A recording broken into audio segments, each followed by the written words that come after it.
0, 1.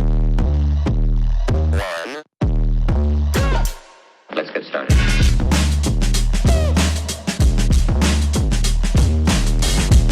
Hey Inspirers, it's John Register here again.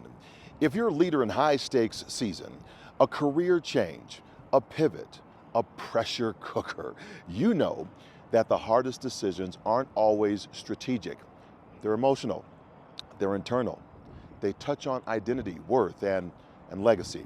And that's why I created the Elevate Life Video Think Letter, because behind every performance metric is a human being trying to find alignment again.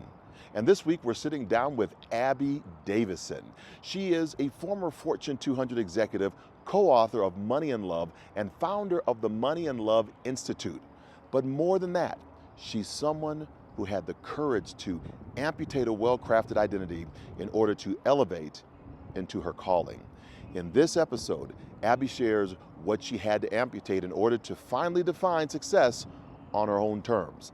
The 5 C's decision-making framework that helps leaders escape binary pressure, and how small experiments, not big leaps, are the secret to aligned leadership. If you've ever asked yourself, is this all that there is? Or am I allowed to want more alignment? Then this one's for you. So let's get into it. Insight number 1, define success or yourself, or someone else will. What if the only thing standing between you and your next level is a definition of success you didn't even write? This week on Elevate Life, I'm in conversation with Abby Davisson, the former Fortune 200 executive, co-author of Money and Love, and founder of the Money and Love Institute. And what she shared about who gets to define success, it shook me. Abby said it plainly. I had to amputate the idea that others get to define success. For decades, her worth was measured by institutions, Yale, Stanford, Gap Incorporated. She chased gold stars, climbed ladders, and hit all the external markers of achievement. But somewhere along the way, she realized she wasn't authoring her own story. She was auditioning for a script someone else had written. I told you, ladies and gentlemen, I have her. I captured her. She's in my box on the Zoom. Abby Davisson, thank you so much for being on with us today. I am so delighted to be here, John. Thanks for having me. Absolutely. So the first question, Abby, that I always ask my guests is, you've had a lot of success in your career and you continue to have success. What have you had to amputate in order to elevate to that success? I have had to amputate the idea that others get to define success. And the way I am elevating is to say, now I get to define success on my own terms. For the first long time, many decades of my life, I jumped through a lot of hoops. I earned a lot of degrees from institutions you just mentioned and attached myself to well-known brands. And at some point, I realized I need to bet on myself instead of letting other people's ideas of success define me and my path. Well, there's a story there. Go a little deeper. Well, so my mom was a children's librarian and my dad was a public health executive. So I like to say that I was born with a book in my hands and a desire to help people improve their well-being. And I am a voracious reader. I devoured books all growing up. But never thought of myself as a writer or as an author. I enjoyed it, but I would not use that term to define myself. And I had the opportunity to collaborate with a mentor of mine, my former professor. And even, we started working on this book together, Money and Love, all about big life decisions. And even as the book was under contract, the manuscripts were being delivered, I had a hard time calling myself an author. Because in my mind, the book wasn't born yet. It was like, still gestating. And so at one point, someone said to me, of course you're an author. Like you've seen a picture of a book with your name on it. Yeah, that's an author. And I was like, okay, yeah, like I get to call myself an author. And so I think this idea of like, you get to define, who you are, your identity, what you call yourself. You don't need to wait for someone externally to define that for you. That has been a lesson that I'm still learning and I'm teaching my kids and teaching others through my speaking and coaching and advising work. Letting go of that identity, that was her amputation. Elevating into something self-defined, that's her new posture. And for so many executives, that's the unspoken pressure we're succeeding at the wrong thing. Hearing Abby reminded me of my own moment of reckoning. After I left the military and later the track and losing my leg, I had to control the brutal truth. I didn't know who I was without a uniform or a starting block. My titles were gone. My performance platform, it was erased. And yet, the greatest leap I ever made wasn't on the field. It was the internal decision to amputate the belief that external achievement equals internal worth. That was the reckoning. I revised my life's trajectory, one decision at a time. Just like Abby, I began naming my own success, not chasing someone else's checklist. Now that revision gave birth to a renewal, and everything I've built since that stands on that choice. In high-stakes leadership, the pressure to perform for perception is relentless. We chase metrics. We don't align with meaning. We hold on to titles long after they've stopped serving us. We build legacies defined by others, then wonder why we feel disconnected from them. And here's the cost. Misaligned leaders create misaligned teams. If you're carrying a definition of success that no longer fits, your team, they're going to feel it. Your project urgency without clarity. Expect performance without purpose. Push innovation without identity. Abby's story reminds us that the most powerful decision a leader can make is not about operations or org charts. It's about ownership. She didn't just redefine her success. She built a framework to help others do the same. In a market that's constantly shifting, that kind of clarity isn't a luxury, it's your anchor. So let's drop this into my RE3 Resilience Action Model. Reckoning, ask yourself, whose version of success are you living? Get honest, get specific. You can't elevate it if you're still performing for a ghost. Revision, write the script, clarify your values, use Abby's decision-making framework, balance, logic, and love. Experiment before you leap. Lead with your own definition, not borrowing benchmarks. Renewal. Step into your self-authority. Show your team what alignment looks like. Be the kind of leader who doesn't just win, but wins on their terms. That's how you lead in today's economy, where purpose is your competitive edge. So let me ask you directly, what definition of success have you outgrown? And what would happen if you gave yourself permission to outgrow it out loud?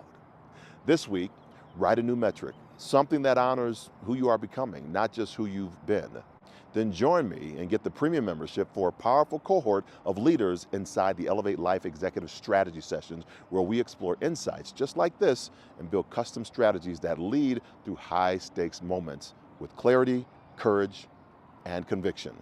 Comment, share, tag a leader who's in transition, or reserve your seat now.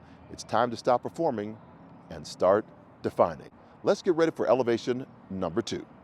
Elevation number 2, the framework that helped me take the leap.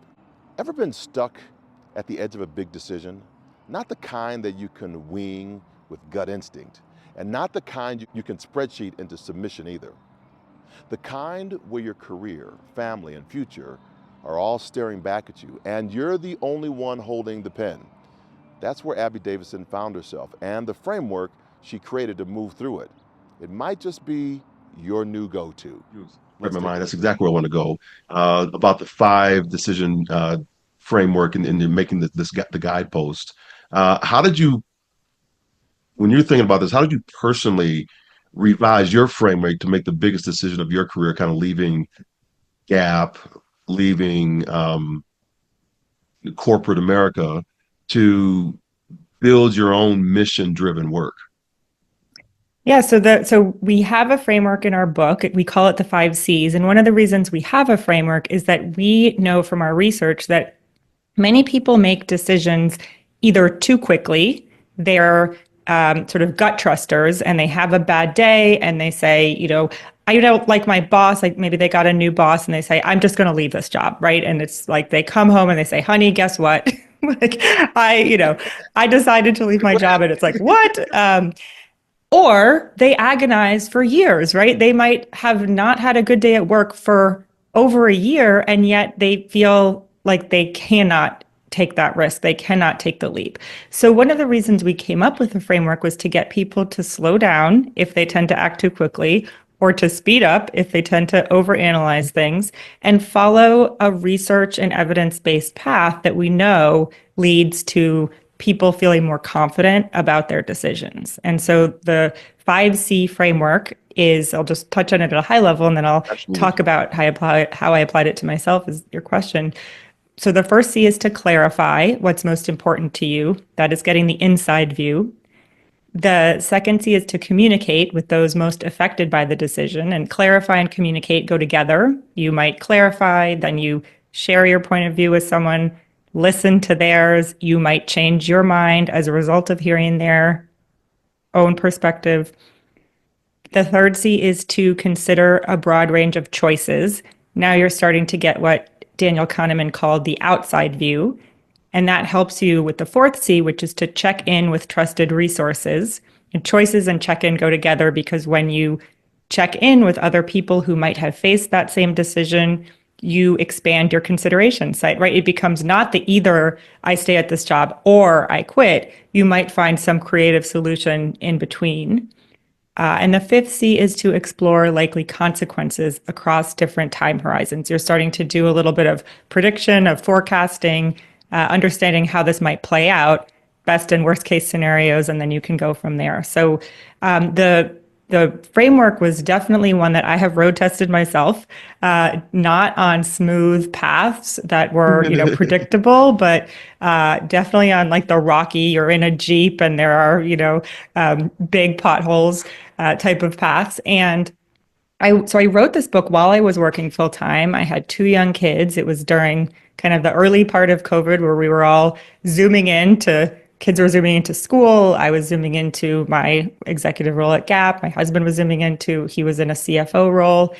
And I I wasn't ready to take the leap, but as the book became more fully formed and as I continued to do the introspection that helps you with the clarify step, I realized that my work, my day job, and my purpose, why I was put on this planet, were increasingly not overlapping parts of the Venn diagram. And so I did a lot of communication with my husband. In fact, he had at that point left his CFO job, was getting recruited for other CFO roles. And so we would go on hikes. And one of the things about communicating is that you need to be not only thinking about what you say, but where you're going to communicate, how will you make space for the expansive thinking that is part of this taking a big leap when there's a mortgage and two kids and, lots of reasons not to leap, frankly. And, one day he said to me, I'm getting these calls for other CFO roles. Should I take them? And I think he sort of expected me to say, sure, take the call. And I said, well, you didn't really love your last CFO role, did you? And he said, no, I wouldn't say that. And he talked about wanting to start his own company. And I had always had entrepreneurial aspirations too. And as soon as he said he wanted to do it, I was suddenly like, well, I don't want to be trapped in this corporate role forever. I also want to do this. And so, we started to have these conversations. We did some math. We tried to figure out, can we make this work, this simultaneous entrepreneurship? We, checked in with other folks who had taken that path. And, ultimately, I would not say it was a one moment that was, I made the decision, but it was a series of moments, a series of experiments. I started to do more speaking. I started to, I continued to write, which was always something that got me into flow. And there was a point at which I felt like I was being pulled more towards this work than I was being kept in my role, by the job. And once we figured out our math and that we could make our lives work while doing the simultaneous entrepreneurship, then I knew I would regret if I didn't give it my full effort. So that's what helped me take the leap. That's remarkable. Here's what Abby saw. Most people either leap too fast or never leap at all. We all know someone who quits a job on a Tuesday because their boss changed their tone. And we also know folks who've been miserable in a role for years, but just can't seem to move. Abby and her co-author created the 5C framework to give those of us stuck in decisions a clear, evidence-based way through. It slows down the overreactions, it speeds up the overthinkers, and it does something even more important. It gives you language to talk through decisions with the people who matter to you most. When Abby walked away from her executive role at Gap Incorporated, she didn't just jump, she clarified what mattered to her most. She communicated deeply with her husband on long hikes, not just quick chats. She considered more than two options. She checked in with others who had done the same. And she explored consequences, not just for now, but for 5 years from now. This wasn't impulsive, it was intentional.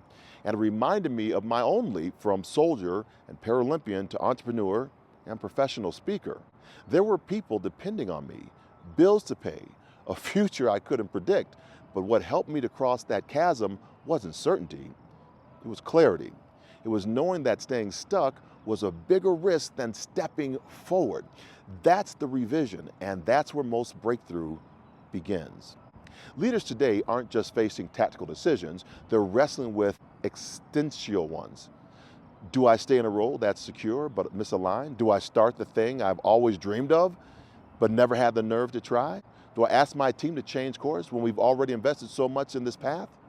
The stakes are high and paralysis is real. Abby's 5Cs offer a model for moving forward, not by ignoring risks, but by interrogating it, by talking to the people who will be most effective, by imagining more than two choices, and by forecasting how those choices ripple through your life, financially, emotionally, relationally. Her framework isn't just personal, it's leadership gold. Because what if your next level decision isn't waiting on more information, but on better structure to process it? So let's break it down into my resilience action model, the RE3 model. The reckoning. Admit that gut instinct or endless overthinking won't get you through if you're stuck. Name it. That's your wake-up call. That's your cut. Revision. Use the 5Cs, clarify what matters, communicate with your people, consider a wider range of options, check in with trusted voices, and explore the consequences with honesty, not fear. Renewal. Don't leap because it's trendy, leap because it's time. Make decisions that move you toward your purpose, not away from your pain. That's how you create alignment that lasts beyond the moment. What decision is sitting on your heart right now? It's a leap you're afraid to take. Use Abby's 5Cs this week. One decision, one framework, one breakthrough. Let's get ready for elevation number 3. Insight number 3, beyond either or. If your only two choices are go back to the office or lose your job, you're not making a decision, you're surviving a threat. The best leaders don't pick sides between extremes. They test, they listen, they revise. This week on Elevate Life, Abby Davisson reminded me why experiments aren't just scientific, they're strategic, especially when your team feels stuck between impossible choices. Let's take a listen in on this conversation. Oh, then how do we expand the choices from the binary to multiple? Yes, I think you highlighted something really important is that two things. Our brains are wired to think about the negative. So we are evolutionarily primed to notice the negative. So we always think about the sort of downside consequences. And then we also really are evolutionarily primed to think about the short term. So we kind of over-index on what are the negative short-term consequences of a lot of the choices. So part of what helps us get past those innate biases that we have is to trick our brains. So you have to start thinking about, ask yourself, yes, there are these downside choices, downside consequences that I see. What is the upside? What might I do? What could be, if this next venture succeeds beyond my wildest dreams, what would that look like? And then think about over the long term. So one of the things, and I'll be very transparent, I had no problem working many hours, outside of a traditional, 9 to 5 role. When my kids were young, I was happy to outsource a lot of their care. I knew they were being well cared for, and I still got to have the relationship. But as my kids started to get into middle school, started to get into the grades where they were not only forming their values, they were making friendships, they were having more complex academic challenges, more tricky social challenges.